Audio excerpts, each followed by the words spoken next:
सबसे पहले तो मैं ये मिथ क्लियर करना चाहूँगी कि ultrasound rays are harmful. No, they are not. X ray rays are harmful. Ultrasounds are not harmful. वो जो रेज हैं वो सेफ रेज हैं. तो जो हमें फॉक्सी बोलता है, जो हमारे नेशनल प्रोटोकॉल्स है, वो 4 अल्ट्रासाउंड्स मिनिमम करने बोलते हैं. अच्छा. फर्स्ट इज हार्ट बीट देखने के लिए 7 वीक्स पर, देन 3rd मंथ पे ब्रेन के लिए, देन 7th मंथ में हम करते हैं जिसको हम डॉपलर का नाम देते हैं, and then before delivery. And because of pollution also हम यही 4 अल्ट्रासाउंड्स फॉलो कर रहे हैं. जब हमें लगे कि येस इस पर्टिकुलर पेशेंट में ग्रोथ कम दिख रही है, या फिर मुझे एग्जामिन करके लगा कि येस इसमें एमनियोटिक फ्लूइड पानी लेवल कम लग रहा है, तो येस उनमें हम अल्ट्रासाउंड्स थोड़े ज़्यादा कर ले रहे हैं. बट अदरवाइज डायरेक्टली तो हम ये 4 अल्ट्रासाउंड्स ही कर रहे हैं. तो आपने बताया कि सेकंड स्टेज में आप ये देखते हो कि बच्चे का ब्रेन ठीक है कि नहीं है. तो मान लीजिए उसके बाद असर हुआ, तो क्या बिल्कुल वो क्या साइंस के स्पेक्ट्रम में ही आता है कि आप चेक करें इसको? बिल्कुल, ग्रोथ तो हम हर मंथ चेक कर रहे हैं ना, but not with ultrasounds. That I am examining patient को बुला करके, एवरी मंथली विजिट्स है उसके. Then directly we see growth in the Doppler which is at 32 weeks, that is 7.5 months.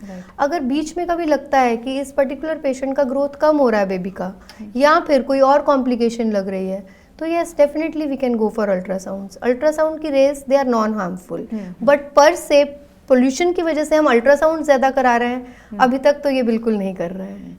But आपको लगता है सर ऐसे पैरामीटर्स या साइंस इतना इवॉल्व हो रहा है कि इस चीज़ पर अब ध्यान देना चाहिए, क्योंकि ये ज़रूरत बन गया है कि हमें ये पता होना चाहिए कि यदि बीमारी हो रही है तो हमेशा हम मेडिकल साइंस में देखते हैं कि कारण ढूंढो और उसको किल करो. अगर प्रदूषण इतना बड़ा फैक्टर बन रहा है तो क्या इसको डायसेक्ट करने के लिए कि भाई इस वजह से हुआ है, कुछ मैकेनिज्म होनी चाहिए?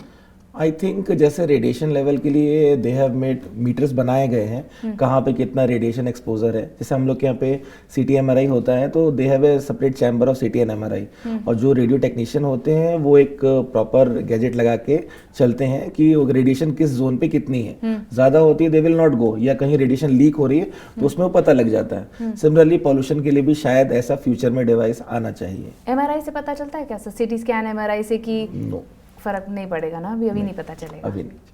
हम लोग क्योंकि इससे ये पूरी तरह फैला हुआ है, हम लोग कहीं रोक नहीं सकते, इससे बच सकते हैं. करेक्ट. हमें बचने पे ध्यान देना है, क्योंकि देखिए मेरे ख्याल से शायद इन फ्यूचर भी यही होगा कि हम लोग बचने पे ही वो फोकस करें. जैसे अगर पॉल्यूशन वाले टाइम पे ज़्यादा से टहलने निकलते हैं ओल्ड एज या बाकी लोग भी, तो पॉल्यूशन वाले टाइम पे टहलने ना निकलें. ऊपर वाले अगर बिल्डिंग्स में ऊपर वाले फ्लोर्स पे रहते हैं तो दरवाजे खिड़कियाँ बंद करके रखें.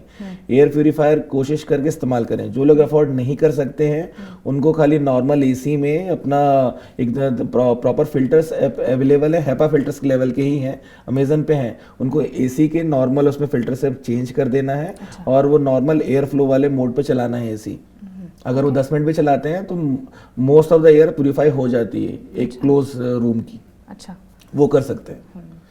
अगर आप ये वीडियो YouTube पर देख रहे हैं तो हमारे चैनल को सब्सक्राइब कर बेल आइकन दबाएं, और Facebook पर देख रहे हैं तो हमारे पेज को लाइक करें.